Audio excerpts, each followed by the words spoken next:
The massive alien ship floated through space like a dark mountain. Inside its metal walls, hundreds of humans sat in cramped holding cells. The air smelled of fear and sweat. Children cried softly while their parents tried to comfort them with whispered words. Lisa Martinez pressed her face against the cold bars of her cell. She watched the alien guards walk past with their heavy steps. These creatures were nothing like the movies back on Earth had shown. They stood 8 feet tall with bodies covered in hard crystal-like skin that looked like armor. Forearms moved with deadly grace as they carried weapons that hummed with energy. The Zephyrians had come to Earth 6 months ago. They arrived in ships so large they blocked out the sun over major cities. At first, humans thought it might be peaceful contact. That hope died quickly when the aliens began taking people from mining colonies and frontier settlements. Lisa had been working as an engineer on Titan Base when they came for her people. Now she was here, trapped on the ship called Dominion's Edge. The name fit well because Lisa felt like she was standing on the edge of something terrible. General Kethvar walked onto the prison deck. Lisa had learned his name by listening to the guards talk. He was bigger than the other aliens with darker crystal skin and scars that told stories of many battles. His forearms moved like a dancer, but Lisa knew they could kill faster than a human eye could follow. The general stopped in front of the cells. His voice came out like grinding stones when he spoke in broken English. "Humans, you will work. You will obey. You will serve the Zephyrian Empire. Those who refuse will be removed." Lisa saw what removed meant. 3 cells down, an old man named Pete had tried to help a sick woman yesterday. The guards had taken him away. He never came back. A small girl in the next cell began to cry louder. She was maybe 7 years old with blonde hair that reminded Lisa of her little sister back on Earth. The child called for her mother, but the woman had been taken to a different section of the ship. Lisa could not watch anymore. She stood up and spoke clearly. "She's just a child. Let her be with her mother." The prison deck went quiet. Even the humming of the ship's engines seemed to stop. All eyes turned to Lisa. The other humans looked at her with fear and hope mixed together. General Kethvar turned his massive head toward Lisa's cell. His eyes were like black stones with tiny lights deep inside. When he looked at her, Lisa felt like a mouse being watched by a snake. "You speak without permission," the general said. His voice was lower now, more dangerous. "I speak because someone needs to," Lisa replied. She gripped the bars tighter. Her hands were strong from years of working with mining equipment on Titan Base. The heavy gravity there had made all the colonists tougher than Earth people. The general walked closer. Each step made the metal floor shake a little. He stopped right in front of Lisa's cell and looked down at her. Even though the bars separated them, Lisa could smell something like hot metal coming from his breath. "Humans are weak. Humans are conquered. You have no voice here." Lisa felt anger building in her chest like a fire. She had seen too much suffering in these cells. Children separated from parents. Old people left to die alone. Sick humans denied medicine while the aliens watched them fade away. "We may be your prisoners," Lisa said, "but we're still people. That little girl deserves to be with her mother. The old people deserve medicine. We all deserve basic respect." Some of the other humans began to stand up in their cells. Jake Sullivan, a man who had taught combat training back on Earth, moved closer to his cell door. Amy Chen, who used to study alien life before it became her reality, watched everything with sharp eyes. General Kethvar made a sound like rocks falling down a mountain. Lisa realized he was laughing. "Respect? You want respect?" The general's forearms moved as he spoke. "Your planet fell in 6 months. Your armies ran like frightened animals. Your leaders begged us to spare your cities. And you speak of respect?" The little girl was still crying. Her sobs echoed off the metal walls and mixed with the sound of the ship's engines. Lisa looked at the child, then back at the towering alien general. "Yes, I speak of respect, because that's what separates us from you." The words hung in the air like smoke. Every human in the prison cells held their breath. The Zephyrian guards reached for their weapons, waiting for their general's command. General Kethvar studied Lisa for a long moment. His black eyes seemed to look right through her. Then he did something that shocked everyone. He opened Lisa's cell door. "Step out, human." Lisa's heart pounded, but she walked out of the cell. Standing in the open corridor, she looked even smaller next to the giant alien. The top of her head barely reached his chest. "You want to protect the weak ones," the general said. "You think your words have power. Let me show you the truth about power." The other humans pressed against their cell bars watching. Some called out for Lisa to get back in her cell. Others begged the general to leave her alone. But Lisa stood her ground. She had grown up on Titan Base, where the gravity was 3 times stronger than Earth normal. Every day, there had been a struggle just to walk and work. The mining colonies didn't make weak people. They couldn't afford to. Lisa's body was small, but it was built like a machine made for tough conditions. More than that, Lisa had something the general didn't understand. She had hope. Even in this dark place, surrounded by enemies, she believed that humans could survive anything if they stuck together. "I know about power," Lisa said quietly. "Real power isn't about being big or having weapons. Real power is caring about others more than yourself." General Kethvar raised one of his forehands. It was massive, with fingers like steel rods. The other humans in the cells began shouting, but their voices seemed far away. "This is human power," the general said, and his giant hand moved through the air toward Lisa's face. The blow connected with a sound like a hammer hitting meat. Lisa's head snapped to the side, and she staggered backward. Pain exploded across her cheek and jaw. Blood filled her mouth, but she didn't fall. Lisa straightened up and turned back to face the general. Her left cheek was already swelling, and blood ran from the corner of her mouth. But her eyes still blazed with that inner fire. The prison deck was completely silent now. Even the little girl had stopped crying. General Kethvar stared at Lisa with something that might have been surprise. Most creatures he hit stayed down. Some never got up again. But this small human female was still standing, still looking at him with defiance. "Is that all?" Lisa asked. Her voice was thick because of the blood, but every word was clear. That's when something happened that no one expected. Lisa's right hand moved faster than anyone thought possible. Her fist, hardened by years of heavy gravity and manual labor, shot forward like a bullet. It connected perfectly with the joint where 2 of the general's 4 arms met his body. The crystal-like armor that protected him cracked with a sound, like breaking glass. General Kethvar's eyes went wide with shock and pain. His massive body swayed like a falling tree. Then, 3 seconds after he had struck Lisa, the mighty Zephyrian general crashed to the floor. The sound of his fall echoed through the ship like thunder. The silence on the prison deck lasted only 3 heartbeats. Then chaos exploded like a bomb going off. Zephyrian guards rushed forward with their weapons raised. The energy hummed and crackled as they pointed the deadly tools at Lisa. She stood, over the fallen general, breathing hard, her fist still clenched and bloody. "Nobody move!" the lead guard shouted in his grinding voice. But his eyes kept darting between Lisa and his commander on the floor. General Kethvar was not moving. His crystal armor had a spider web of cracks across his chest where Lisa's punch had landed. Jake Sullivan watched from his cell. The former military instructor had trained hundreds of soldiers back on Earth. He knew an opportunity when he saw one.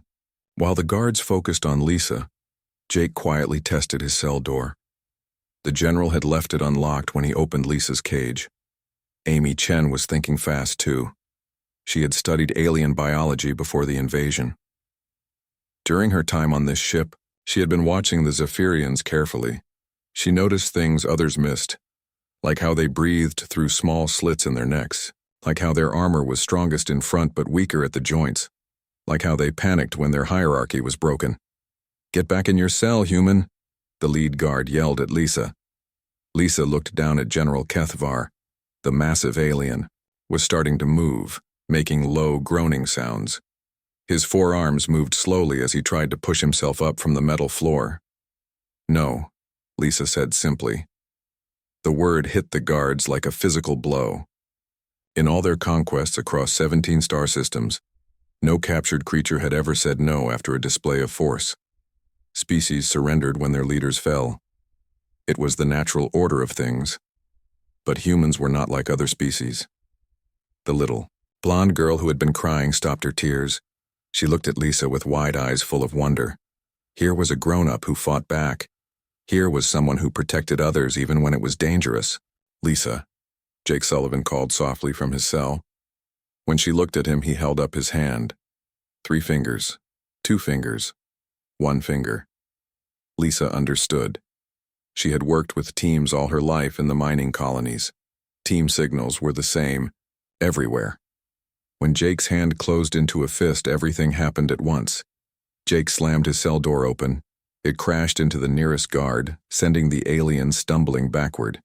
Amy Chen had been quietly working on her lock with a piece of metal torn from her bed frame. Her door swung open just as Jake moved.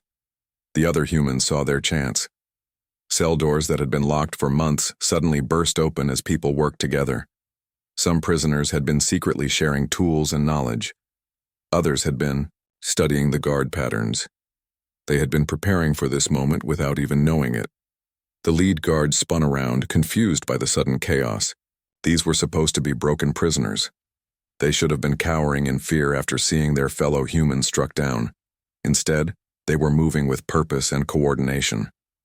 Lisa grabbed General Kethvar's weapon from his belt as he struggled to stand.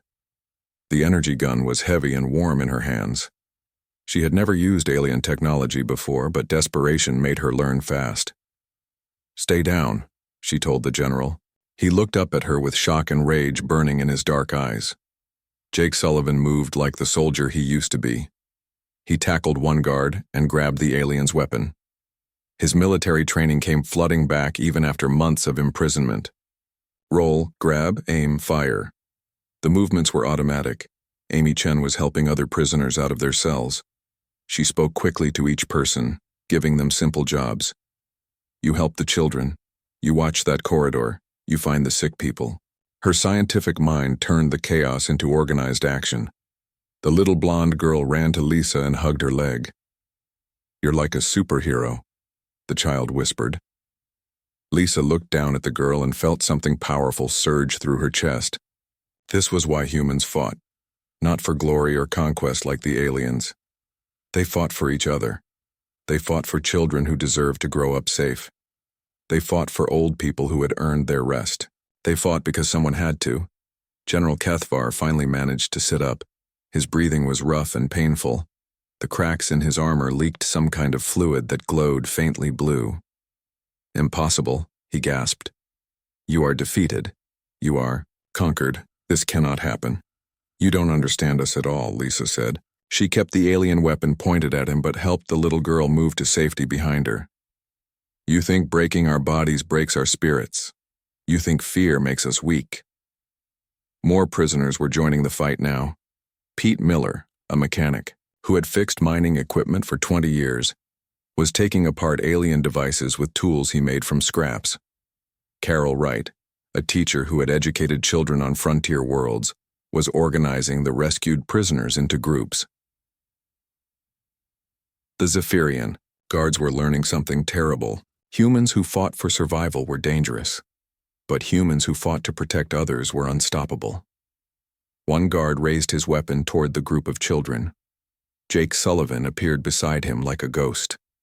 Years of combat training exploded into action. The alien guard hit the floor so hard that other guards heard it 3 corridors away. "You fight like animals," General Kethvar said to Lisa.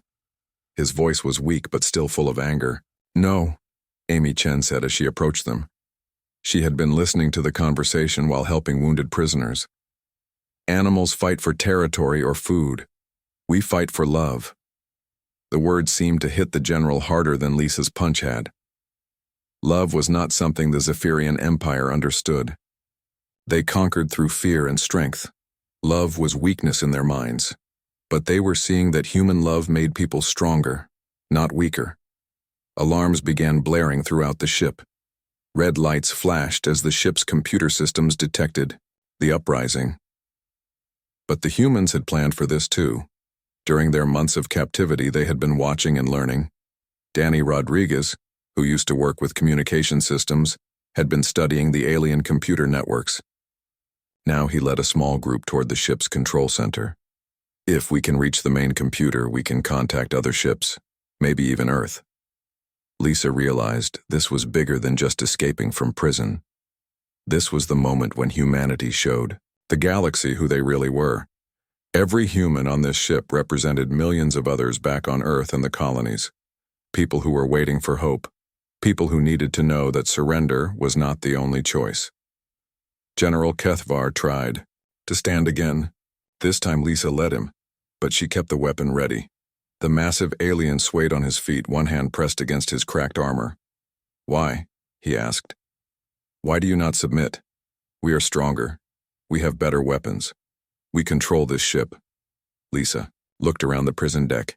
She saw humans helping each other stand, children clinging to adults who were not even their parents, elderly people sharing water with young fighters, wounded prisoners still trying to help others escape their cells. "Because," Lisa said, "we never fight alone." The general looked where she was looking. For the first time he began to understand something that terrified him. The Zephyrians conquered individuals, but humans were never truly individuals. They were part of something larger, something that could not be conquered by breaking bodies or destroying ships. Jake Sullivan appeared at Lisa's side. His face was grim but determined. "Lisa, we need to move. Danny's group reached the communications center, but more guards are coming. We have maybe 10 minutes before they bring in the heavy weapons." Lisa nodded. She looked down at General Kethvar one more time. "This is just the beginning," she told him. "Every human you've captured on every ship, in every prison, they're all going to remember this moment. They're going to remember that we can fight back." The general's dark eyes widened as he understood what she meant. This was not just a prison break. This was the spark that would set the galaxy on fire. The revolution had begun. Admiral Vorthak stood on the bridge of his flagship, staring at the communication screen in disbelief. The message had come from Dominion's Edge just 20 minutes ago. It was impossible. It had to be some kind of mistake. "Play it again," he ordered his communications officer. The screen flickered to life. General Kethvar appeared, his crystal armor cracked and leaking blue fluid. Behind him, the admiral could see humans moving freely through what should have been a secure prison area. "Admiral." The general's voice was rough with pain and shame. "The humans have revolted. They have taken control of 3 prison decks in the communications center. I am injured. They are stronger than we believed." Admiral Vorthak turned off the screen with one of his 4 hands. He had commanded the Zephyrian warfleets for 30 years. He had conquered entire star systems. Never, not once, had a conquered species successfully fought back after capture. "Impossible," he muttered. But the evidence was right there on his screens. Captain Drenok, his second in command, approached carefully. "Admiral, should we send reinforcements to Dominion's Edge?" "Not yet." Vorthak's mind was working fast. If this was some kind of human trick, he needed to understand it first. "Contact all ships in the fleet. I want reports on prisoner status immediately." What came back made the admiral's blood run cold. The ship Void Hunter reported that human prisoners had somehow damaged their life support systems. The humans were using knowledge of engineering that should have been impossible for a primitive species to possess. The vessel Starcrusher reported that their human prisoners had organized into military units overnight. Former soldiers were training civilians in combat techniques. They were preparing for something. Most disturbing of all, the battleship Iron Fist reported that their human prisoners had stopped eating the provided food. Instead, they were rationing their water and organizing supply chains as if preparing for a long siege. "How are they communicating between ships?" Admiral Vorthak demanded. Captain Drenok checked his instruments. "Unknown, Admiral. Our monitoring shows no unauthorized transmissions. Yet somehow they are coordinating their actions." What the Zephyrians did not understand was that humans had been preparing for this moment since the day they were captured. Not with weapons or technology, but with something far more powerful: hope. On Earth, the story was spreading too.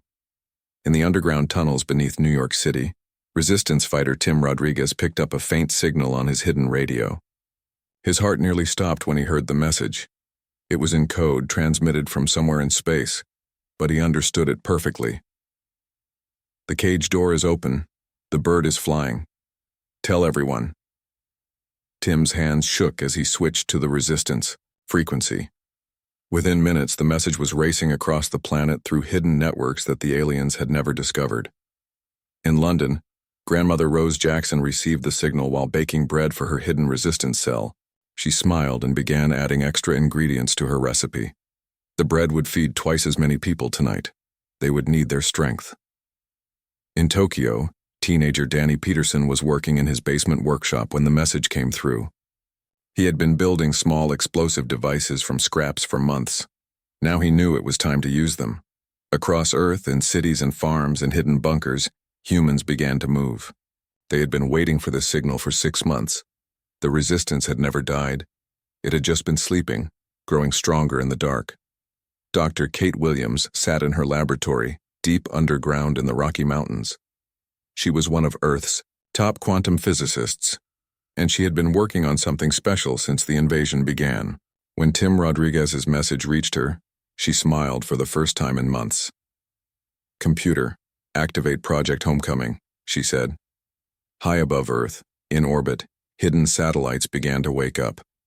They had been floating dark and silent for months, looking like space junk to alien scanners. But they were much more than that. They were Earth's secret weapon. Back on Dominion's edge, Lisa Martinez was learning just how far the ripple effects were spreading. Danny Rodriguez had managed to break into the ship's communication system. He was a genius with computers, and alien technology was not so different from human systems once you understood the basics. "Lisa, you need to hear this," he called from the communication center. Lisa arrived to find Danny grinning at a screen full of alien text, but he had figured out how to translate it. "It's not just us," he said excitedly. "Look at these messages between the alien ships. Humans are fighting back on at least 12 other vessels. The aliens are panicking." Amy Chen appeared beside them, her scientific mind already working on the implications. "If we're coordinating without their knowledge, they'll try to isolate the ships. We need to act fast." Jake Sullivan nodded grimly.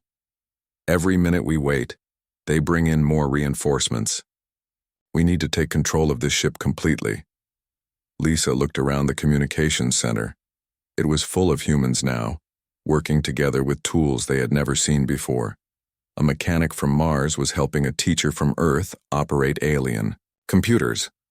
A farmer was working alongside a former soldier to understand weapon systems. This was what the aliens could never understand about humans. They did not need to be the same to work together. They just needed to care about the same things. "Jake's right," Lisa said.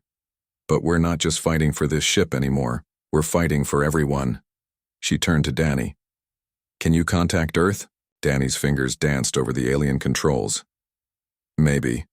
The ship's communication array is powerful enough, but the aliens will detect it immediately." "Do it anyway," Lisa decided. "It's time they knew we're still alive." What Lisa did not know was that her message would reach more than just Earth. The Zephyrian communication networks carried signals across the entire galaxy.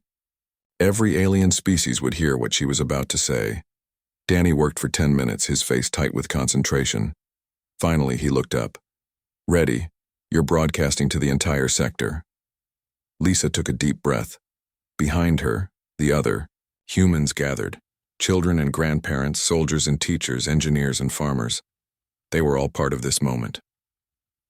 "This is Lisa Martinez, speaking for the human prisoners aboard the Zephyrian ship Dominion's Edge," she began. Her voice was calm but carried steel underneath. "To any humans listening, know that we have not surrendered. We will never surrender. We are still fighting." She paused, looking at the faces around her. Each person represented millions of others, like them. To the Zephyrian Empire and any other species listening, understand this. You made a mistake when you attacked Earth. You thought we were weak because we were peaceful. You thought we were broken because we were captured. You were wrong. General Kethvar appeared in the doorway, flanked by human guards now. His armor was still cracked, and he moved slowly. But he was listening to every word. Humans don't fight for conquest, Lisa continued. We don't fight for glory or territory, we fight for each other. We fight for our children and our parents. We fight for strangers who become family. And when you threaten what we love, you don't face individuals, you face all of humanity. The communication array sparked and flashed as Zephyrian ships tried to cut the signal. But Danny had routed it through multiple channels. The message was getting through. Every human ship, every human prisoner, every human still free on Earth and the colonies. Remember who you are. Remember what we stand for, and remember that nobody fights alone. As Lisa finished speaking, something incredible happened. Across the galaxy, on dozens of Zephyrian ships, human prisoners began to sing. It was an old Earth song, one that every human child learned. The melody was simple, but it carried a message that made the aliens tremble. The sound of humans singing in harmony, even in captivity, even facing death, was something the galaxy had never heard before. It was beautiful and terrible and absolutely unstoppable. Admiral Vorthek heard the singing through his ship's communication system.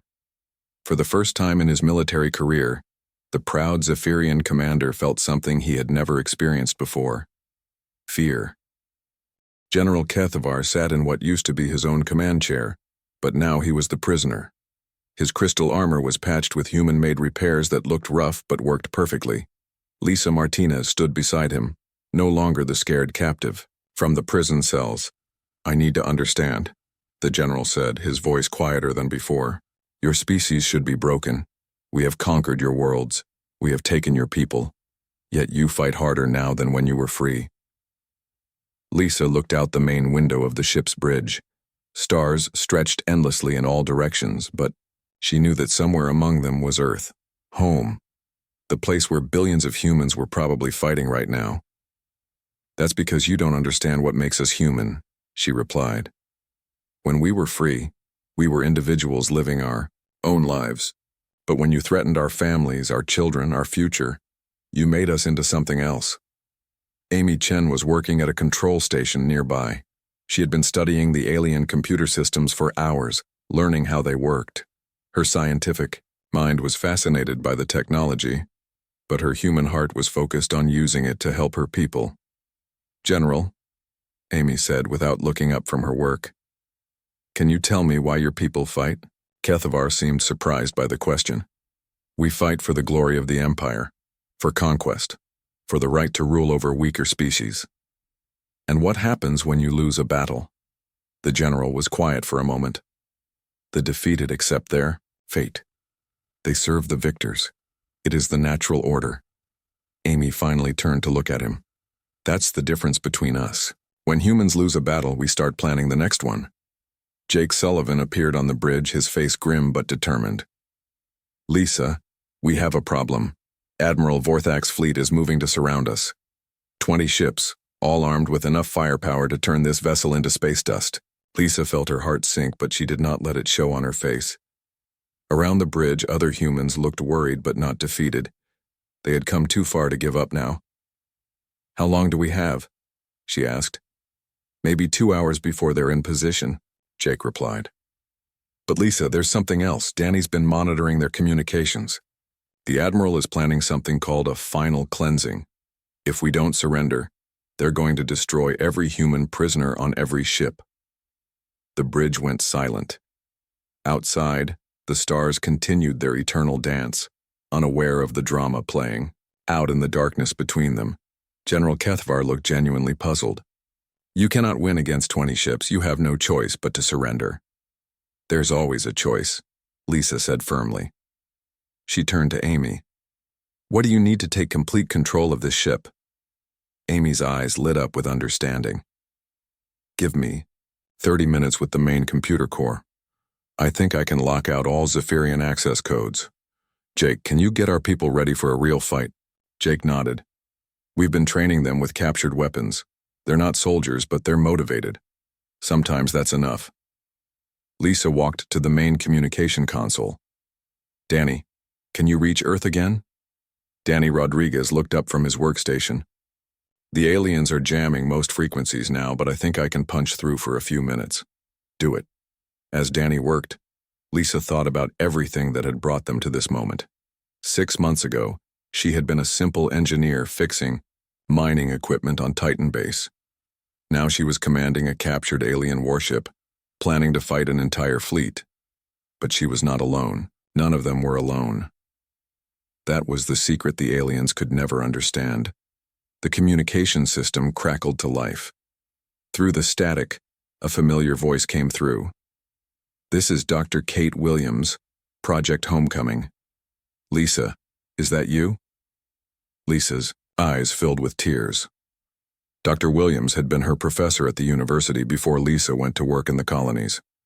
Hearing her voice was like hearing from family. "Kate, it's me. We're in trouble up here." "I know. We've been tracking the alien fleet movements. Lisa, I need you to listen carefully. Remember what I taught you about quantum entanglement?" Lisa's mind raced back to physics classes that seemed like a lifetime ago. Two particles connected across any distance, affecting each other instantly. Exactly. We've been working on something since the invasion began. Hidden satellites around Earth, quantum linked to similar devices throughout the solar system. We're ready to activate them, but we need someone in the alien fleet to coordinate. Amy Chen had been listening. Her scientific training helped her understand what Dr. Williams was suggesting. "You're talking about turning their own communication network against them." "That's exactly what we're talking about. But it's dangerous. If it works, we can disable their entire fleet. If it fails, it might overload your ship's systems." Lisa looked around the bridge. Every human face showed the same determination. They had already risked everything to get this far. "What do you need us to do?" Dr. Williams' voice was steady despite the static. "Connect our quantum transmitter to their main communication array. Amy will know how. When I give the signal, activate it." Amy was already moving toward the communication controls. "I can do it, but General Kethvar is right about one thing. If this doesn't work, those 20 ships will destroy us." "Then we better make sure it works," Lisa said. As Amy worked, Jake Sullivan was organizing the human prisoners throughout the ship. In the engine room, mechanic Pete Miller was learning to operate alien power systems. In the medical bay, Nurse Carol Wright was treating wounded humans and aliens alike. In the cargo holds, teacher Helen Foster was keeping the children calm, while adults prepared for battle. They were ordinary people doing extraordinary things because they had no other choice. General Kethvar watched all of this with growing amazement. "Your people work together without a hierarchy. How do they know what to do?" "We don't need someone to tell us to protect each other," Lisa explained. "It's who we are." Danny suddenly looked up from his console. "Lisa, I'm picking up something strange.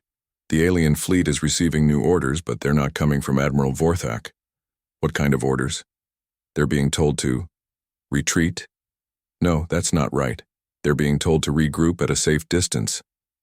Amy paused in her work.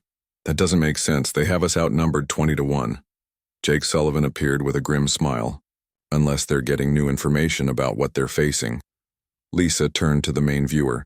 "Danny, can you show us what's happening around Earth?" The screen flickered and changed. What they saw made everyone on the bridge gasp.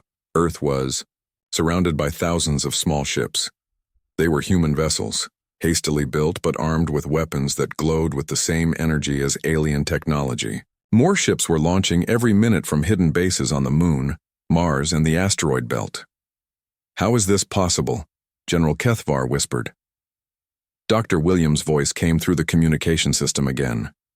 "We've been reverse engineering, captured alien technology for months. Every piece of equipment you left behind, every weapon you abandoned, every ship you thought was destroyed. We studied it all." Lisa felt hope surge through her chest. "Kate, how many ships do we have?"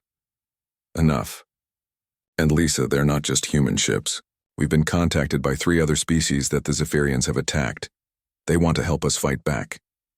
Amy finished her work on the communication array. "The quantum transmitter is connected. Ready when you are." Lisa looked at General Kethvar. This is your last chance to surrender peacefully. The general stared at the screen showing Earth's new fleet. His dark eyes showed something that might have been respect. I am beginning to understand, he said slowly, that we never conquered humans at all. We just made them angry. Lisa smiled. You're learning. She turned to the communication console. Dr. Williams, we're ready.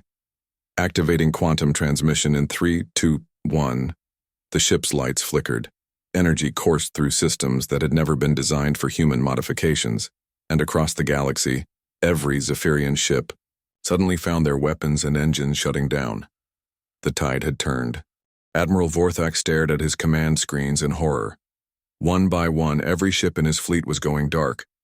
Weapon systems failed. Engine power dropped to 0. Communication arrays sparked and died. What is happening? He demanded, but his crew had no answers. They pressed buttons and shouted orders, but nothing worked. The mighty Zephyrian war fleet was floating helpless in space. On the bridge of Dominion's edge, Lisa Martinez watched the same screens with satisfaction. 20 massive alien warships hung motionless among the stars like sleeping giants. The quantum transmission had worked perfectly.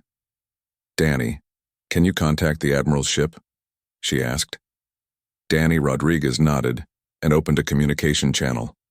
Admiral Vorthak's face appeared on the main screen. The proud alien commander looked older somehow, his dark eyes filled with disbelief. Impossible, he whispered. Your species is primitive. Your technology is centuries behind ours. That's where you made your mistake, Lisa replied calmly. You thought technology made you superior, but technology is just tools. What matters is the people using those tools. Amy Chen stepped forward, her scientific mind eager to explain. We didn't need to invent better weapons, Admiral. We just needed to understand yours. Every piece of equipment you left behind taught us something new. Every captured ship showed us your weaknesses. General Kethvar, still sitting in his makeshift prison on the bridge, made a sound that might have been laughter. Admiral, they turned our own strength against us. Our communication networks, our power systems, our coordination protocols. They used everything we thought made us invincible.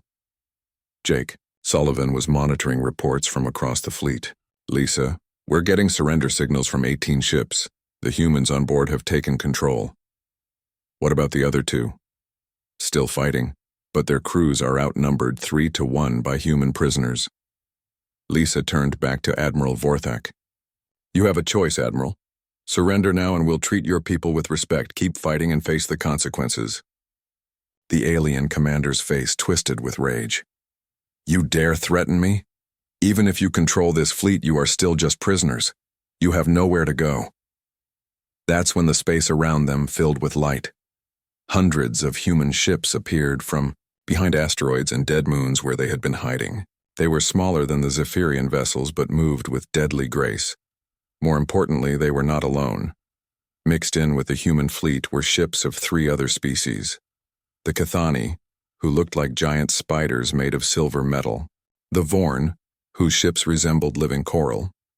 And the Jelani, whose vessels were pure geometric shapes that seemed to bend light around them. Admiral, Lisa said quietly, meet the new Galactic Defense Alliance. Dr. Kate Williams' voice came through the communication system from Earth. Lisa, I'm patching through a message from our new allies. The screen split to show 4 different faces. Lisa represented humanity.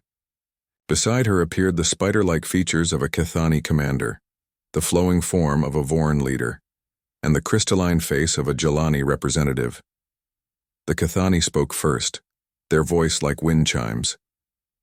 The Zephyrian Empire attacked our world 6 years ago. We thought we were alone in our suffering. The Vorn's words flowed like water. They took our children to use as slaves. We believed resistance was hopeless. The Jelani's communication came as pure thought, translated by their ship's computer. They destroyed our colonies and called it conquest. We fled to the dark spaces, between stars. Lisa looked directly at Admiral Vorthak. You created your own enemies, Admiral. Every species you attacked, Every world you conquered, every family you destroyed. They all remember, and now they all stand together. The Admiral's defiance began to crumble. This cannot be. Species do not cooperate. The strong rule the weak. It is the law of the universe. Maybe in your universe, Lisa said, but not in ours. General Kethvar spoke from his chair. Admiral, I have watched these humans for days now.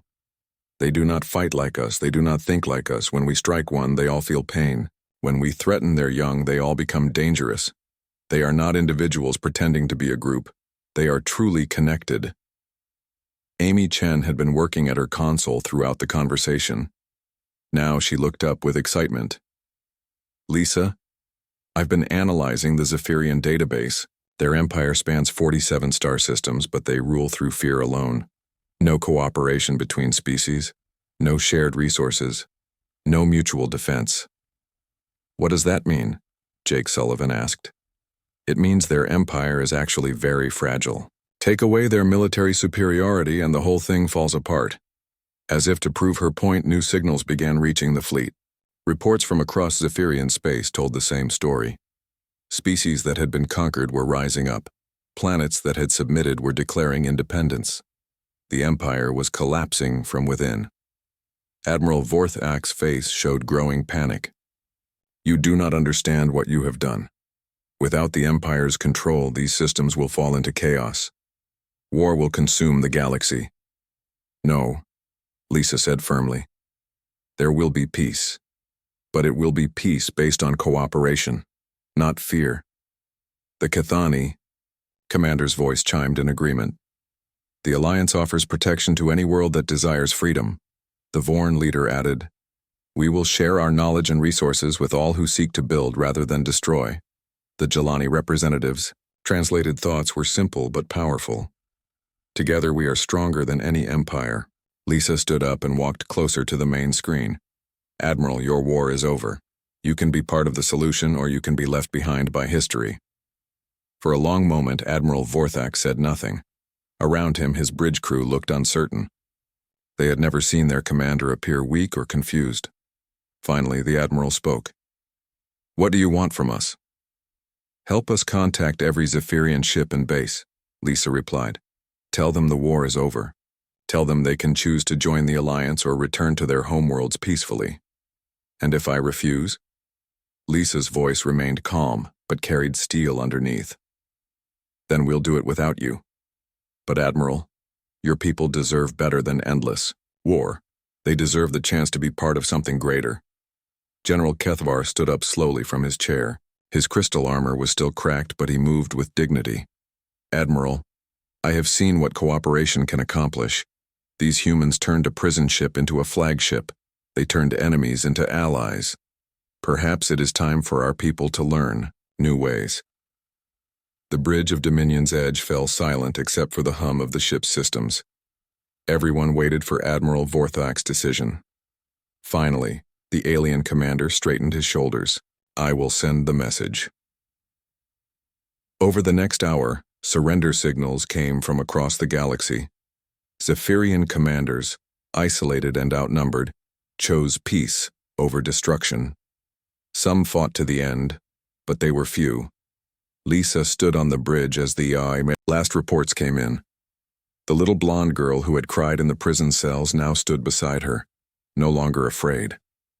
Jake Sullivan and Amy Chen worked together to coordinate with the new Alliance fleet. Danny Rodriguez managed communications with a dozen different species. All around them, ordinary humans did extraordinary things because they had each other.